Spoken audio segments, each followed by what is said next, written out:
let's get started. So this is for OB50, what are we on? OB51. This is for both casual and competitive play, I guess. It's mostly oriented towards competitive play, but it still applies to your casual games, I guess. It's the same as always, like, don't take it all to heart. A character like Skye, for instance, is going to do better in a casual game, a low-tier casual game, than she might according to the tier list, you know? But generally speaking, it goes for all areas, but it is specifically made for competitive, for the esports scene and high-end ranked games, high-end competitive games. So, for starters, Andro. Andro's still really strong. He got nerfed. They nerfed two things. They nerfed, actually they didn't actually nerf two things because they didn't do the Power of the Abyss one. So they nerfed one thing, they nerfed Darkstalker. Basically it's 1 more second between each dash. The cooldown is 1 second longer, so overall you're dashing a lot less. On paper it's a pretty substantial change. I mean, if we're talking like how many dashes you do over the course of a game, you're essentially doing like, what, 33% less dashes or 25% less dashes, something like that. But on paper it's a decent change. In practice it really doesn't do anything though, honestly. Like it's near unnoticeable for Darkstalker. Godslayer is still the same, it's still a decent option. Heads will roll is still useless, so it's like Andro's still in the exact same spot he was. He's just a solid S tier. Like, you can pick him at any time. He can excel on certain maps.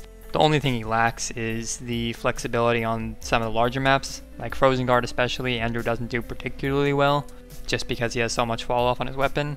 But overall, he's still like the best, like, generic DPS pick. He's so good for high ground control and everything, really. Barrack is still A tier, I'd say. With Inara getting nerfed a little bit, you could potentially argue that Barrack's a little bit better again. Like, all the tanks, the 4 main tanks, Makoa, Inara, Barrack, and Ruckus, they're all kind of in the same area. But I'd say out of them, Barrack's probably the weakest. He fits into pretty much any comp and you can pick him at any time, so it's not that big of a deal if you end up with Barrack instead of, say, Ruckus. But he is still, I think, slightly weaker. He does have some really nice matchups, like against Eevee, for instance. He's pretty damn good. But I'd say he's just a solid A tier. Like, he's just a tank that you can pick whenever. Bomb King, still S tier. Nothing really changed with him. The only thing that actually hurts Bomb King right now is a bug. This applies to multiple characters, but it's very noticeable on Bomb King, is that when you use vertical mobility, so Poppy Bomb, Cassie if you roll off a building, Buck Jump, things like that, Ruckus Jumps, anything like that, they have a little bug. It looks like server lag, but it's actually just a bug where, like, it doesn't look like you're, like, it feels like you're just teleporting all over the place. So it actually makes Bomb King ults kind of meh right now, because if you try to Poppy an ult, you just teleport all over the place and then suddenly you're ulting and you don't know what the fuck's going on. So he's actually a little bit weaker because of that bug, but honestly, like, you don't pick Bomb King for the ult anyways, so he's still perfectly fine. Buck is still B+ tier. He's just, like, with the nerfs, he was already not that great. He was just like a solid pick if you wanted it, and now he's just even worse. So same as before, he's just B+. You can pick him if you have a specific strat, but generally speaking, there's no good reason to pick him, especially over a character like Eevee or any of the other carries, really. He's just not good right now. Cassie's A tier. She's really, like, she's on the verge of being A+ tier. I think certain players playing her, you could argue that she'd maybe be A+ tier. But generally speaking, like, you're not gonna, very rarely are you gonna prioritize picking a Cassie when you have some other picks open. Like, you're not gonna see Cassie more than you're gonna see Andro. You're not gonna see Cassie more than you see Bomb King. Even like Drogos, she's just a general DPS option, and she is very good at that. It's just, that's why she'd be close to A+ tier, but right now at least she's just an option. There's nothing special about her right now. She's just a strong option. Slightly stronger than some of the other A options, potentially. Drogos, still A+ tier. I would put Drogos in S tier, because I think Bomb King and Drogos are pretty much completely comparable. Bomb King is better on a couple maps. I think Drogos is only really, I'd argue he's only really better.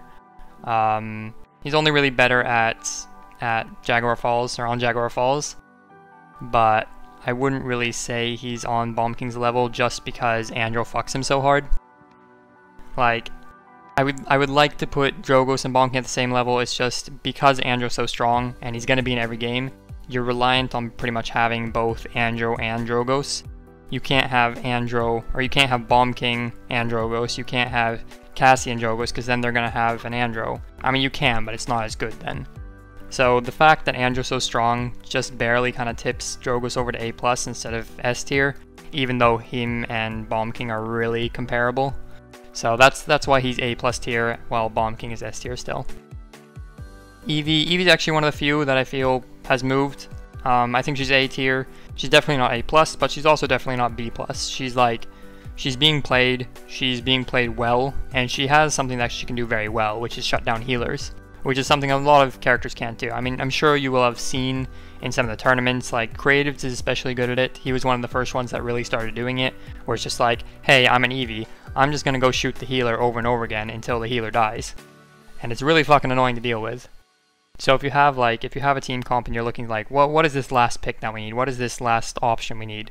Then Eevee is actually a decent option now. It doesn't have to be Cassie or Shaolin or Lex. You can actually pick the Eevee now. Whereas before it was more of a like specific strat that you're trying to do. Now it's just like, it's a reasonable option at any time. The only issue with her is that she still has a lot of kind of, I don't want to say hard counters, but she has a lot of soft counters, I guess. Like Bomb King, Andro, and Drogos are all in the meta, and they're all pretty decent against Eevee. Like, Eevee can get fucked by them, just like randomly die to them. So she doesn't she's not going to be pushing A+ anytime soon. She's just a decent option if you want to pick her. Fernando, also one of the few ones that actually moved this time around. Like, he was considered potentially A tier. He was played a decent amount, but he really he's lacking something that the other tanks lack, and that's just, honestly, it's just kind of damage. Like, Makoa doesn't really have the damage. He's kind of like Fernando, doesn't have the damage, but he has so much more utility than Fernando does. At this point, Fernando's just like, he's two things, right? I'm gonna get on the healer and be annoying and like chase him down, or I'm gonna pick a carry and I'm just gonna run at them until they're dead, or worst case scenario, I die, but at least I kept them busy. Or he can stand on point with a shield. Those are kind of his two options, and neither of them are really necessary right now. Like, you don't need either of those two things, because you have characters that can do both of those things better. So it's like, you can still pick him, you can still play him, he fits into some comps potentially, and he is good against Drogos, but there's not really much reason to pick him over the other tanks right now. Grok is still shit. Grover, I'd say, is B tier. He fits in that same spot as we mentioned before. B tier is kind of that tier where you can't really pick them ever, except for very specific pocket strategies. Like, I'd say Grover's maybe close to pushing B+ tier. He has a lot of utility, he actually has a surprising amount of damage, and he can do decent healing, but you still need a very specific comp to run him with. Like, you can't run him as a solo healer, you have to have another healer, and then you're lacking damage, and it's like this awkward scenario. So if you want to run the Grover, you have to like have a very specific strategy or a specific team comp in mind. So in that sense, he's still kind of that B+ tier, or B tier, where he can't really just be picked at any time, and he can't fit into multiple strategies. He's just a pocket pick. That's all. Inara. So the thing with Inara, if you go back and watch the last tier list, I put her in A+, and I still have her in A+, even though she was nerfed really fucking hard. Like, the healing buff. Okay, so the two nerfs that she got, right? She got the healing nerf, which is basically before, when she right-clicked with Mother's Grace, she wasn't affected by any debuffs. That includes Cauterize, any form of CC. So she got that nerfed, so that now instead it doesn't immune you from Cauterize. All it does instead is it buffs the amount of healing you're getting. So while that sounds really bad, it's actually really strong early game. And a character like Inara is already really strong early game, and is very good at snowballing. She stays alive, she's tanky, you can't kill her, so if you're already losing, it makes it even harder to kill her.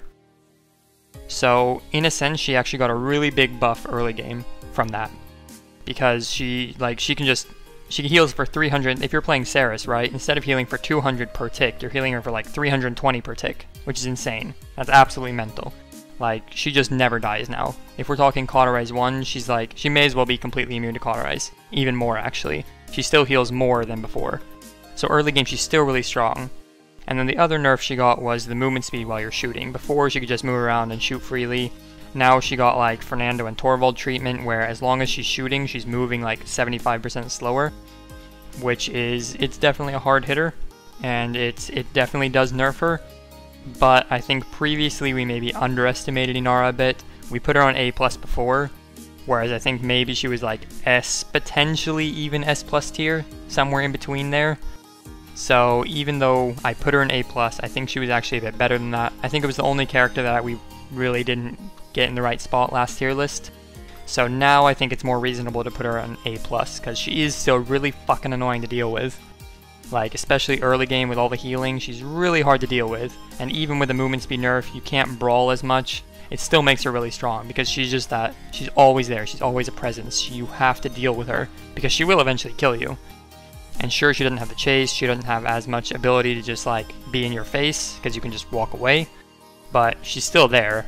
At some point, you're gonna have to deal with her, and that's what makes her so strong. Kinessa. So Kinessa, we're doing something a little bit different. A lot of the time I'll say that a character is B+, but very close to A, or A, but very close to A+. This time I'm actually going to put her between B+ and A tier. She's like A- tier. We don't actually have a tier for that, but she's really just like, she doesn't fit in either A or B+. She's better than B+, because she's more pickable than Buck and Fernando and any other character that goes in B+. Like, you can pick her in more situations, and she does so well in those situations. Like, when you pick the Kinessa, she tends to do so well. But when you can't just, like, generally pick her. Like a Cassie, for instance, you can just go, hey, what do we want? Well, Cassie's open, so let's take Cassie. You can't do that with Kinessa. You still have to say, alright, can we actually make the Kinessa work here? You have to actually think about it. You have to make a specific comp to run it properly. You can't just pick it blindly and hope that everything goes well, you know? So in that sense, she's still not A tier, but she's also really not B+ tier. Like, it's just, it's not gonna happen. She can't be in B+ tier. She's too good. Lex is still A tier, I'd say. Lex is like, he's kind of an awkward pick where he's not really played that much, but when he is played, he does pretty well. He fits pretty well on specific maps, like he does well on Jaguar Falls especially. We've seen a lot of him. Jaguar Falls is really good for him because he doesn't have any like high ground that he has to be able to get up on, compared to like Serpent Beach, right? Where if you jump down off the high ground, you have to go all the way back around if you want to get up again. So in that sense, Lex is a bit weaker than some other options. But I'd still say he's A tier because, again, when he is picked, which is not that often, but when he is picked, he does do pretty well, and he does serve the purpose of any other general DPS. But he's still also not like B+ tier. You can still pick him into anything. It's just, he's not great in every situation. He's just okay in some situations and good in some situations. So he's a little bit in an awkward spot. I think he's just like a solid okay. If you want to pick him, then pick him. Go for it. Maeve is also still trash. They're gonna have to do something to her kit. Like, I think they just need to add her dash distance back. I think that's the big fix. That's eventually probably gonna come. It's really hard to get anything done with Maeve. Like, in a casual game, sure, you can run around, you can fuck shit up, but she doesn't fit into the competitive scene because she's so like, I don't know, she's high risk, low reward. Like, you don't really get that much reward for her. Like, you're not gonna like snowball a whole fight. You're not gonna turn the tides of a team fight or a game with Maeve, but it's also still really risky. Like, Eevee can easily turn the whole team fight around, right? One good ult, one good pick, and suddenly, oh, this is actually a team fight we can win. Whereas Maeve, it's like, if you get that one pick, it's like, okay, we got a pick. It's just like any other character getting a pick, you know? So it's like she doesn't do anything. It's high risk, low reward. So it's kind of that C tier, don't even bother picking it. Makoa, good old Makoa. I don't know how long he's going to be S+, but he's still S+. there's no reason not to pick him early. There's actually one good reason not to pick him early, and that's because you don't know how to play Makoa. If you don't know how to consistently land your hooks, and your team doesn't consistently kill people that you hook, then, you know, don't pick Makoa, I guess. But it's like, he's a broken character. You hook someone and they die. Like, how is that not a broken character? It's a free pick every single time the cooldown's off hook, which is what, like 9 seconds? So it's like, it's very hard to argue that he's not S+. He just has so much utility, he has so much swinging the fight potential. He can just completely change the course of a game with one good hook, you know? So he's just going to be S+ tier for now. I'm not sure what they're going to do to him to fix him, but I don't know, we'll see, I guess. He's still just too strong right now. Pip, I think Pip is kind of the same spot as before, where it's like, you can pick him if you want. He's in that awkward spot where it's like, everyone's going to have a blaster on their team. They're going to have a Drogos, they're going to have a Bomb King, or they're going to have an Eevee. Like, they're going to have one of those three. And having two blasters on the same team usually isn't the best idea. Not right now, at least, not in the current meta. You can still fit him in if you really want the chicken, and he is still a very consistent damage dealer.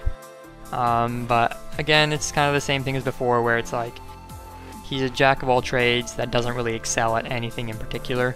So you can fit him into certain comps here and there, but you don't need him, you know? You don't actually have to pick him anytime. He's just there if you want him, I guess.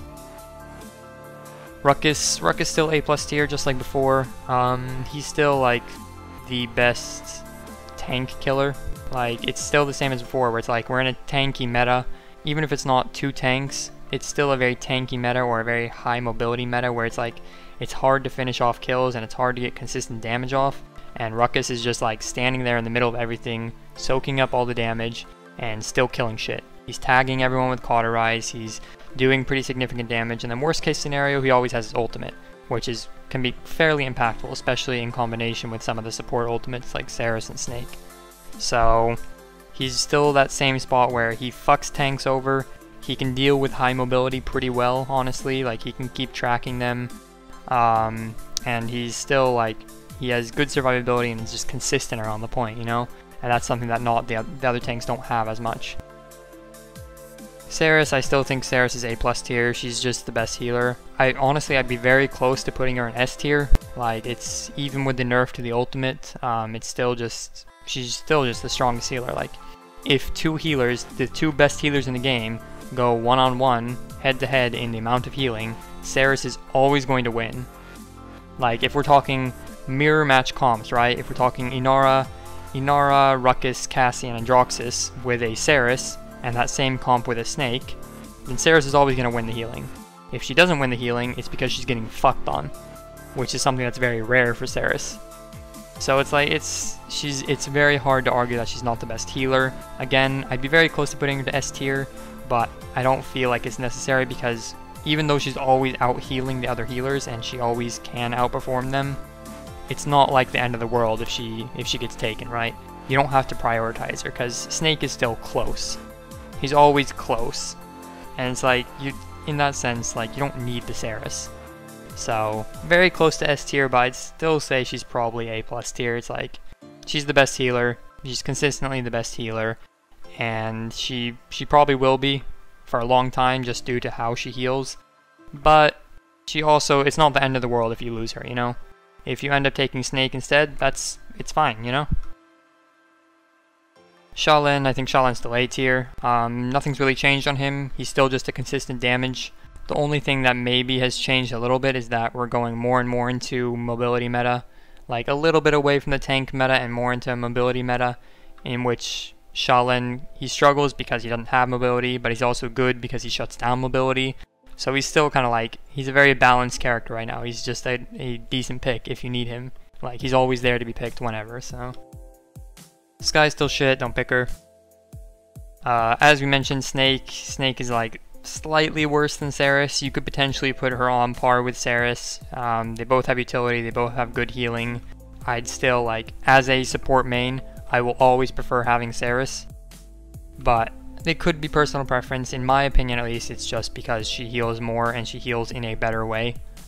Like, the way she delivers her heals is preferable to me over Snake, where you're reliant on people standing near gourd, and you're reliant on people actually like peeking you. So I'd say Ceres is still the better healer in my opinion, but Snake is a perfectly fine option. As we mentioned, like, you can pick him. If Ceres gets taken, it's fine, you know? Torvald falls under the same category as Grover. I think Grover's a bit better than Torvald, but they still kind of fit into the same category, which is B tier of you're gonna need a pocket strat if you want to play Torvald. Like, if you don't have a very specific composition and playstyle in like planned already, then you're not going to be able to play Torvald effectively, because he does so little. He's so dependent on doing very specific things that if you don't have that, he's going to do nothing. He's just going to stand there. So I'd say he's B tier along with the Grover, where you're going to need a pocket strat. If you don't have a pocket strat, you're not going to be able to pull it off. Tyra, same idea. Tyra's in B tier for slightly different reasons, I would say. I think Tyra she's better than C tier. She's not Sky, Maeve, or Grok. Like, she can fit into comps sometimes. Like, she has some potential here and there, but she's also not really a pocket strat. Like, she's not C tier, but she's also not B plus tier, but she's also not a pocket strat, so she kind of falls in this weird situation where it's like, there's like one good situation where you can pick her, right? And that's against multiple tanks when you have no threat. Like, that's the only time you can actually pick her. But when you do pick her in that scenario, she's gonna fuck shit up. Like, she is absolutely gonna decimate. But that scenario almost never happens, because there's so much mobility in the game right now. There's so many characters that just completely screw her over. So she just kind of falls in that tier where it's like, you can't play her. You can't honestly say that you're just gonna pick her whenever. You have to have a very specific idea in mind. It has to be the perfect situation for her. So in that sense, I'd say she's B tier. Willow, as much as I want to put Willow in A tier, we still really haven't seen anything from her. I personally think she's much better. I think she's A, potentially A plus tier. But, you know, like, I can't prove that. I can't say, hey, look at this guy, he did really good on Willow, you know? Because no one has the balls to play it. Like, no one has any fucking balls to play Willow, to practice Willow. So, as much as I want to put her higher, and I think that she could potentially be higher, I have no proof. I have nothing to back that up with. I think Willow's definitely up there with the other blasters, where it's like, you can play her and she does so much fucking damage, you know? She can do so much consistent damage, and it's you guys would be amazed how much damage she can actually do, how much damage she can put out throughout a whole fight. But there's not really much I can do about it. Like, I have nothing to back that up. I have no one that's played it that I can say, hey, look at this guy, he's actually pretty good. There's no substantial evidence that she's actually good. Victor's still A plus tier, I think. We put him there last time, and I think he stays there, honestly. He's just, I'd say he's a little bit better than like Cassie, Eevee, Lex, because when you pick him, when you have good situations to pick him, you can pick him pretty generally, and he'll do okay in most situations. But the situations where he will do very well, he does do very well, and he will absolutely excel. He will be, if you pick him into a situation that's where he's uncontested, he can do whatever he wants, he is going to tear shit up. He is going to be the best DPS you could possibly have. So it's like, for that reason I'd say he's A+. Like, he's not necessarily a better overall DPS than Cassie, Eevee, or Lex, but he just excels so good in certain situations that it's hard not to put him in A+. It's kind of like the Jogos, right? If they don't have Androxus, like if the enemy team doesn't have Androxus, then Jogos is going to do really fucking well. He's going to tear shit up. And it's the same thing with Victor. Like, if they don't have an Eevee, they don't have an Andro, anything that can pressure you, then you're going to do really well. What do we got? We got Ying. Ying's still kind of in the same spot, honestly. Like, she's just, there's no real reason to pick her over the other healers. Worst case scenario, you can play her, and she potentially can fit into certain comps, but there's no real reason to pick her. She still does a lot of healing, and she'll still do well in casual games, I'm sure. But realistically speaking, it's like, why would you pick her over Snake or Ceres? She doesn't do anything better than them. I guess, okay, that's not true. She does one thing better than them, and that's she does better damage. She can do pretty good, consistent damage. But if you want a damage dealer, then pick a damage dealer, you know?